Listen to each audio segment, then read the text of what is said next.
I first became depressed when I was 16, and I was in school in year 11.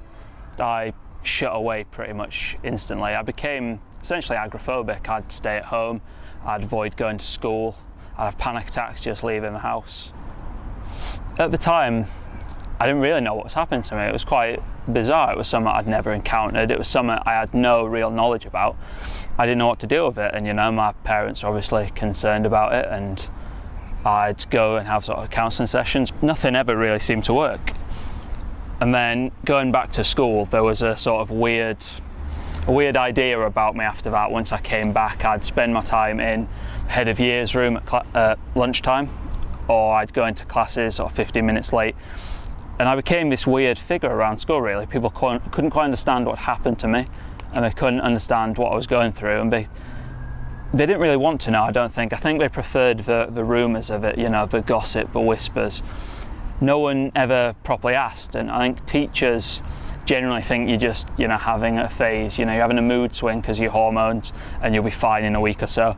And then other pupils, they tend to just think either, it's an attention-seeking thing, or, you're making a fuss of it.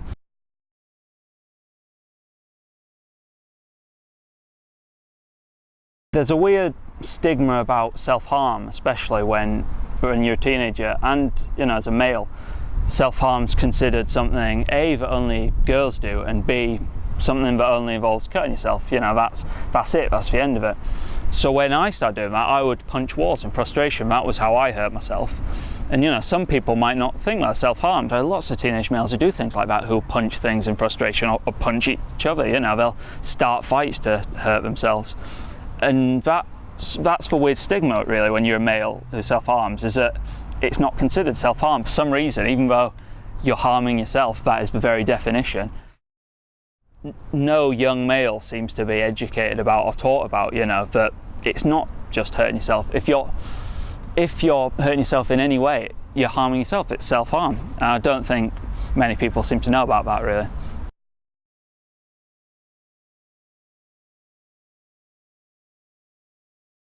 After I was depressed during school, I did begin to feel better a few months later, and I was doing my GCSEs, I finished them, I moved on to college.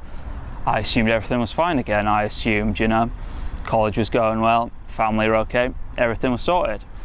And then I felt depressed again a few months later, and it was worse than the first time in a weird way, because this time it didn't feel like, this was because of pressures of school, or this was from, schoolmates and bullying and rumours and things like that. This felt like something that was coming from absolutely nowhere. When you've got no reason to feel depressed, I don't think there's anything worse or more frustrating, really, because you suddenly realise it's not something you can control. You can't sort your life out. You can't, deal with a bully or, get through your exams. It's something that's just there. It's like a weight on your shoulder. It's, like a ball and chain that you can't get rid of because you don't know how to. It's not like a problem with a solution. It's a problem, it's a problem with no answer. It's just there. Young men really need to speak about depression a lot more, partly because there is a weird stigma attached to it that it doesn't happen. A lot of people look at depression as being something, either you have to be a certain type of person, an emo, I think is the most common misconception.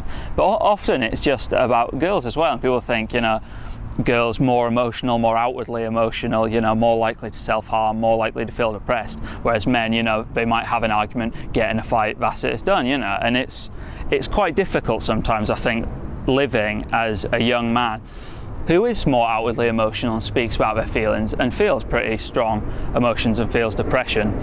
When I suffered from it at the time, I didn't really talk about it, certainly not enough. I might mention it to a family member or, the odd teacher, but generally I didn't mention it to anyone who knew me because I felt no one would understand and no one knew about it. And that's why people need to start talking up, because, me doing that isn't going to help the problem. The more young men begin talking about depression and self-harm, the more people will understand how common it is, and they'll understand a little bit more about how to deal with it.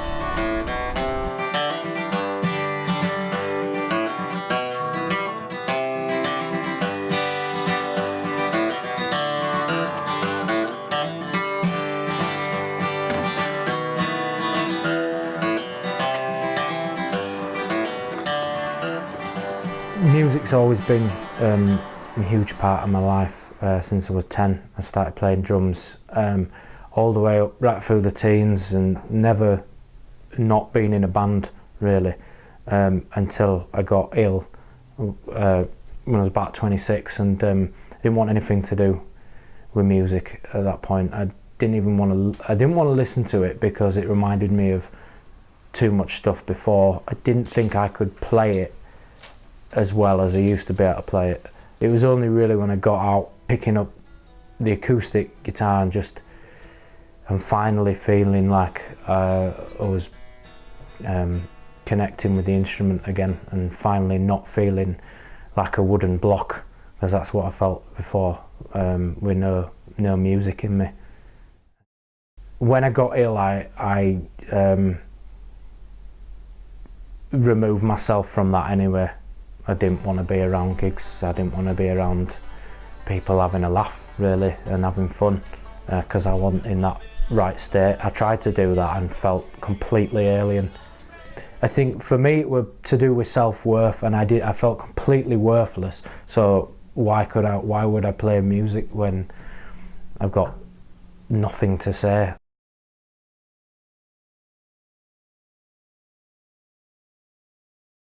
I've always known that music helps me, just levels me out and completely relaxes me, whether it's listening or playing, you know. So to have that back again was brilliant, really was.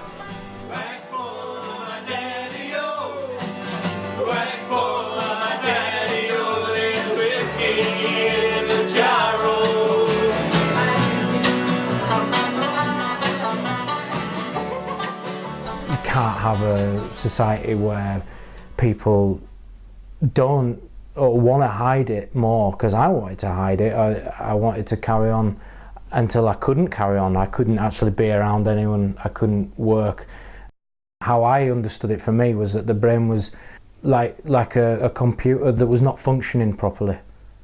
So it had gone in on itself a little bit, instead of having a routine and having a purpose and things like that, and I didn't have any of that. And you know, it's okay people saying, oh well, you know, get a job and maybe think about the future. You can't even think about anything to do with the future. I couldn't think about what I wanted to do in 5 minutes time, and thankfully I had people around me that knew, because you know, they could go through a similar thing. Could happen to them, could happen to anyone. I'm head of commissioning for adult social care in Leeds, and I'm a Leeds lad. I wrote a blog about my experience in regard to a suicide attempt, and I did it for National Awareness Day. I partly wanted to do it just to really say that there's life after periods of depression or life after periods of stress. And I remember probably fairly soon afterwards that, although we never talked about in my family, I mean the second one I was a young man, I think probably about 18, 19, and I barely told anyone about the second one apart from my really closest friend who was there at the time, and so already knew about it. It's interesting, I really didn't see it as a mental health issue at the time, and mental health was this thing over there somehow, and I think it's not really until later life that I've realised that connection, that going through being put in a situation where you are capable of attempting to take your life is clearly a sign that your health, your mental health is not well.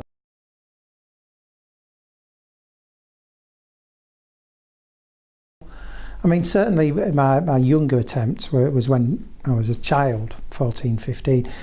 And even though that one ended up when I was, you know, in hospital for a few days, I went into a coma, clearly seriously ill, very close to die.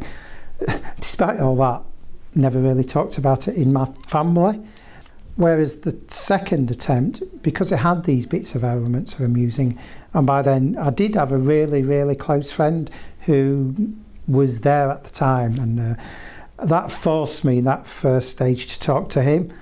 And I think that was really difficult for him to hear. I'm not pretending otherwise, but that talking about it, even at that very first stage, helped me. And I think there's been learning since then about that process. And it's interesting in my work now, because I work in social care and that includes mental health. I think one of the reasons that, you know, I've got a particular interest in things like peer support and group work is because of that experience, because I found talking and listening, it's not all a one-way process, is incredibly important. And I would argue that's the same for everyone, but I think there is thinking about finding new ways for men to do that.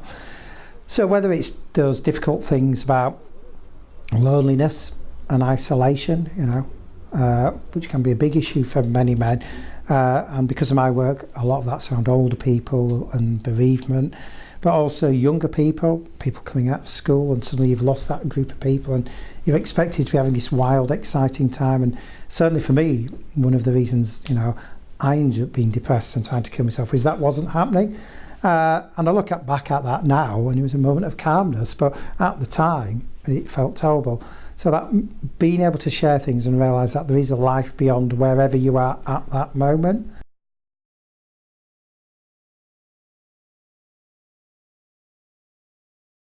I think one of the real issues for us is an increasing recognition that one of the biggest risk groups for suicide is young men, and trying to unpick why that is.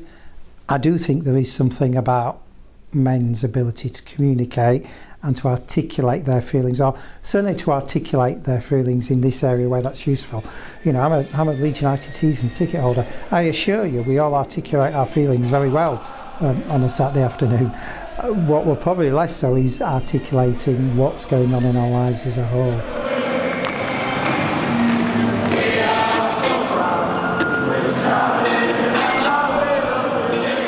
I think for a lot of young men, it's the separation between how they think they're expected to be, the situation they're in, and their own actual experience. And that could be something in the world of work, where you're expected to be working with a breadwinner, either that's looking after a family or having enough income to have a good life, and then finding that that's not working for you. Where you're supposed to be the one out socialising, having this great life, with loads of mates, and then you suddenly realise you don't have loads of mates. Or, what happened with me was, kicked off from a knock-on effect from a late puberty. So instead of this, young ladding around with loads of girlfriends and having this great time, I was just this young lad stuck on his own with no girlfriends. And I think you get that separation between it's not even what the world thinks you should be doing, it's what you think the world thinks you should be doing. And I think what you'll often find is if you can get over and say, I don't know that many people, or I've not had a girlfriend for 2 years, or what. I think if you can say that, the number of times people say, that's the same for me. And I think there is something that we all hide those bits because we're supposed to be behaving in a particular way, or think we're behaving in a particular way. And that simple big message is that things get better. And that can sound really flippant, because it almost slips into, get over it. But my big message is, things do get better, but you have to hang in there for that to happen.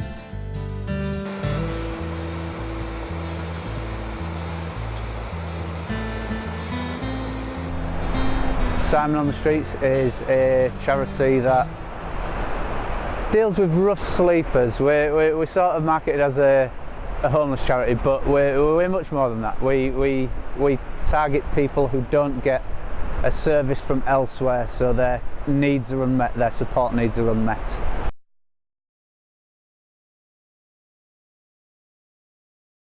A large proportion of the people that we support as a charity suffer in some way, shape or form with mental health illness. Unmet as well, so they aren't in any treatment really for that. The reasons for that are massive, but specifically I'd say one of the main reasons that men don't get that sort of intervention, especially early on, is because of the stigma attached to mental health, I'd say. The guys that we support unfortunately deal with their mental health usually by substance use, so they will mainly be using drugs or drinking to excess. People that try to cope with their ill mental health through substance use, through drinking or through drugs, if they then decide to access a mental health service, specific mental health service, the mental health service will say or ask, have you had a drink or used drugs? If they have, they're expected to go over here to get it sorted from a specific alcohol or drug service. The alcohol or drug service ask if they have any mental health issues. They say yes, so they say, right, we can't deal with you, you need to go and get those sorted. So then they're somewhere in the middle. It's great in Leeds and a lot of other areas, pretty much nationwide now, that we have dual diagnosis services. So we have the specialist services that can deal with both of those things.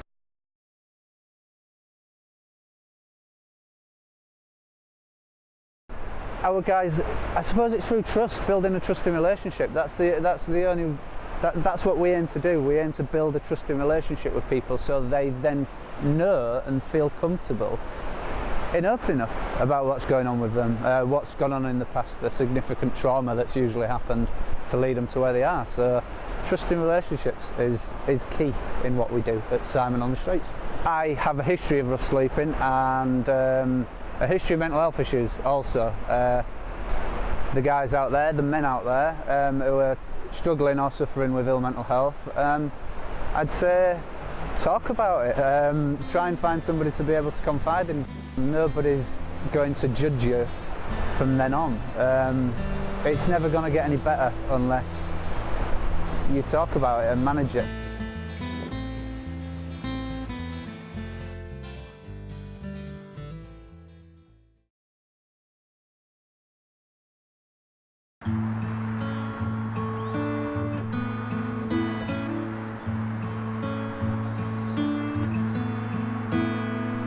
I first started suffering depression, I think about 4 years ago. I had a lot of things going on in my life, a lot of trouble with work, I was under a lot of pressure. I didn't feel supported by my supervisors. I felt that I couldn't go to them. A lot of men struggle talking about emotions, and so I didn't really feel that I could be sort of open amongst them. Sometimes if they were like reading in the canteen and there were a story about people with mental health problems, a lot of sort of derogatory remarks and things like that, so I think that just made it harder and made me withdraw into myself more. That escalated and I eventually handed in my notice because I didn't feel the support were there.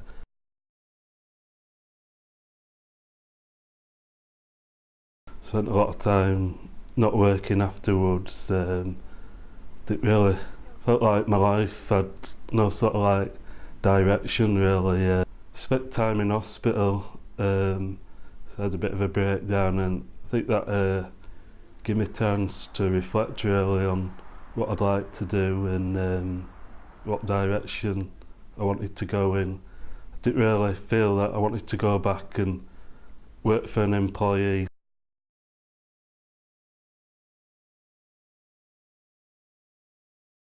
I wanted to do something for myself, so I set up my own business. I've got a vintage sweet cart and I sell sweets from it and do things like weddings, and just give me a bit more focus in my life. Started talking a bit more and being more open with people. It's still a struggle, but I think I'm getting there. If we can get more men to talk about it, it's a good thing.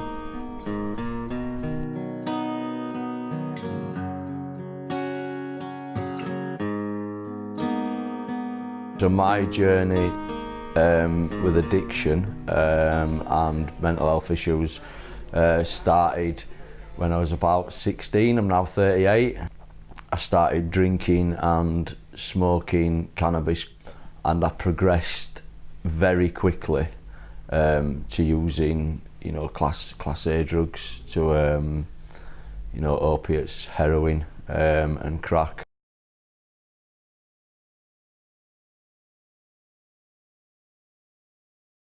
Even though I used to tell people that I was okay and that I was doing all right, my mental and spiritual state was at a real low. But one of the problems is that I found with the situation that I was living in, the people that I was around, I could never express that I was really low and that I was really down, and that I thought really bad of myself, through fear of, you know, getting judged and then victimised. I still didn't feel comfortable really talking and engaging with any professionals, and I think there was a couple of issues around it. One, I was scared that I'd be judged for being an addict, and you know, more than anything else, it's because I judged myself and I thought I were really low, you know, myself. So I automatically assume that other people are going to think I'm a low life anyway. And with the mental health issues, I was kind of scared that if I talked honestly about how I felt about myself and how low I felt about myself, and about thoughts of suicide, for instance, and self-harm, that what they would then do is they'd take me off my prescribed opiate substitute medication, you know, off the methadone. So I was kind of stuck in it for quite a lot, you know, for quite a long time. So when I eventually stopped, I wasn't on the streets. I was living in a little flat with my partner of the time. I was living with her, and you know, I had what a lot of people might look at from the outside as a fairly normal lifestyle. You know, I was working a little bit, but mentally, I was I was bankrupt. I just wanted to stay in as much as I could and isolate and take drugs and not engage with anyone else through fear of being judged, through fear of being rejected. And I used to sit and cry on an evening and say to myself that this is it, I'm going to stop it all again tomorrow, definitely. But then tomorrow I'd start it all again.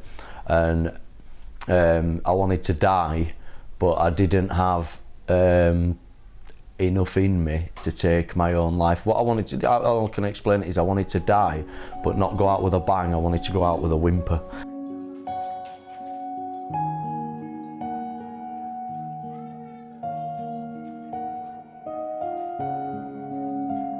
My guardian angel came my little girl, where you know, my partner was pregnant, and along come my little girl Ruby, and I think she was the final push.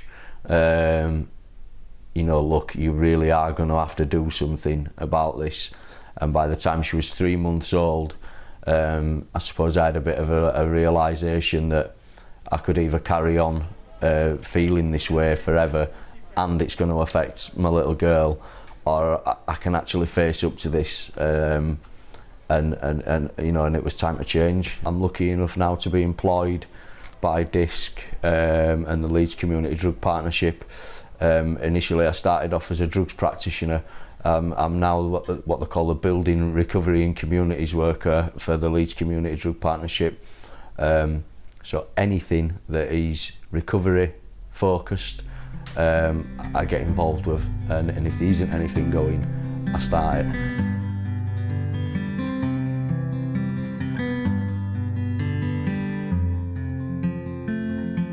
I spent a lot of years in custody, a lot of things happened, you know, I forget about them, but they still come back to haunt me every single day of my life. Been stigmatised in jail, of course I have, yeah.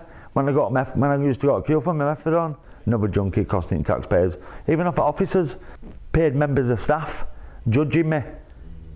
I'll get stigmatised, I'll get name called, don't really call me name called, but it's just, I don't want to be known as just another Jamie the Mong, Jamie the ex-addict.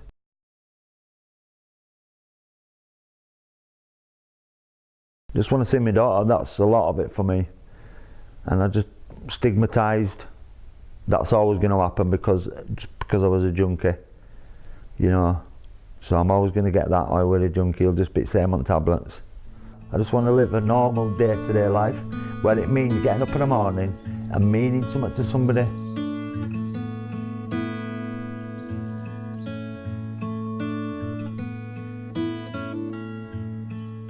As long as I can remember in life, I've never felt I can properly relate to people or socialise, partly because I've always had a very painful anxiety reaction when I'm around or expected to eat foods which I'm not comfortable with.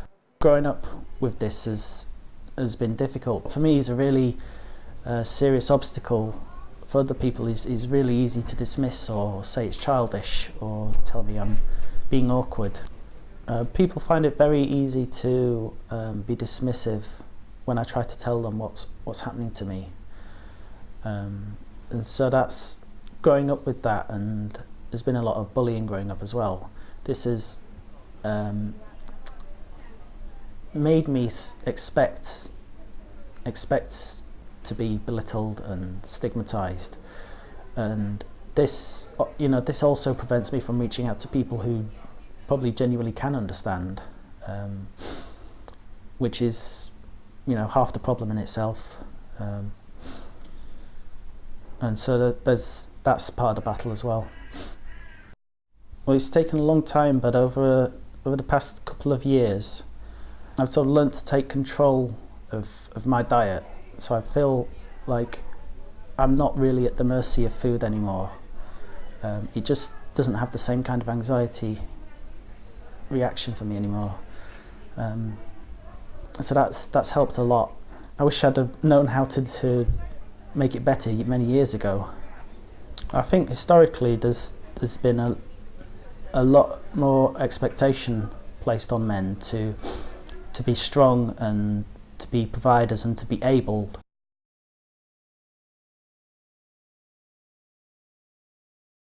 I'm so used to people not really understanding how deep it goes that I feel that there is a stigma that does prevent me talking about it.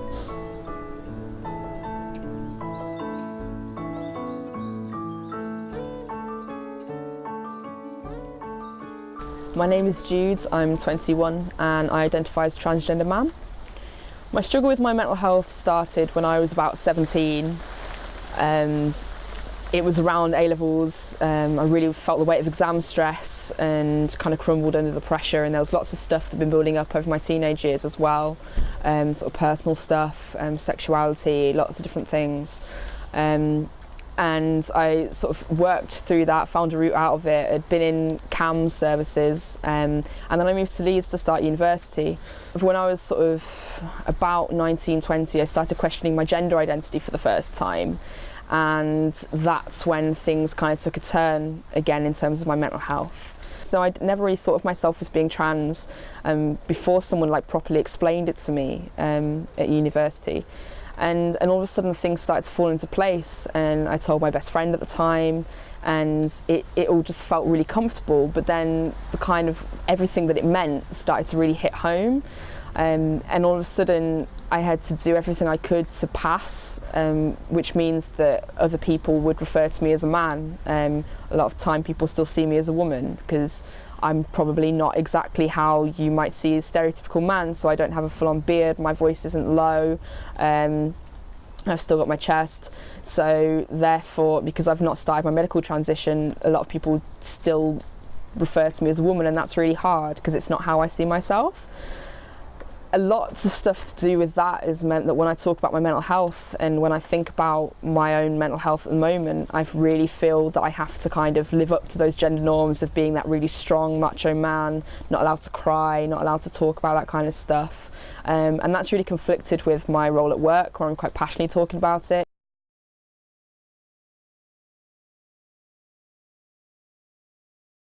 In order to get the treatment that I need in terms of my gender identity, I feel like I have to be really careful with the way I talk about mental health, so that doctors don't get put off, or they don't talk about my gender identity as being because of my mental health and my mental illness in the past, or what it is now, and that's been quite tough. I think the biggest impact that starting identifying as trans openly has had on my mental health has definitely been sort of gender dysphoria.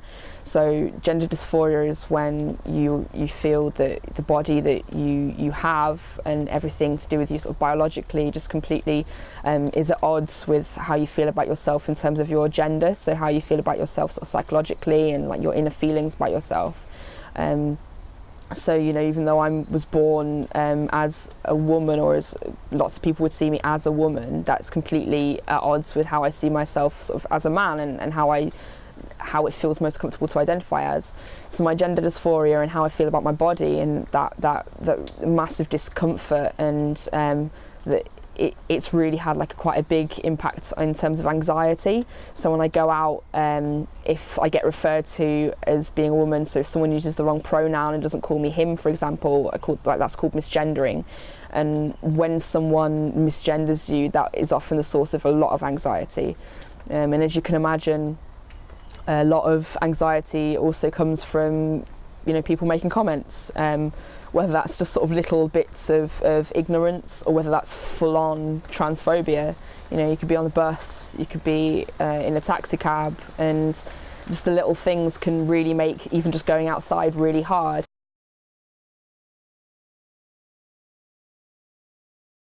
There might be some trans people who, just because they don't like conform to what you think a man or a woman is, you know, you might not respect them as much as you might respect any other man, but they are just as much a man or just as much as a woman as any other person.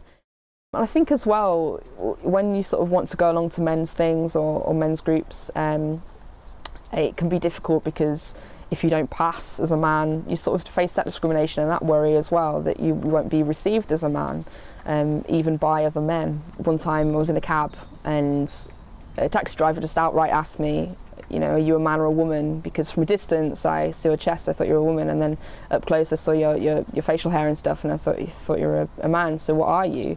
And he wasn't even trying, he didn't really come across as being sort of malicious or anything, but at the end he was just kind of like, well, why would you do this? Like, why would you put yourself through all of this? And it's like, well, it's not really a choice, it's something I'm doing because I have to. It's not a fashion, it's nothing, it's literally how I feel about myself. And it's like, being a man is who I am. Think you're alone, and you found a home. Think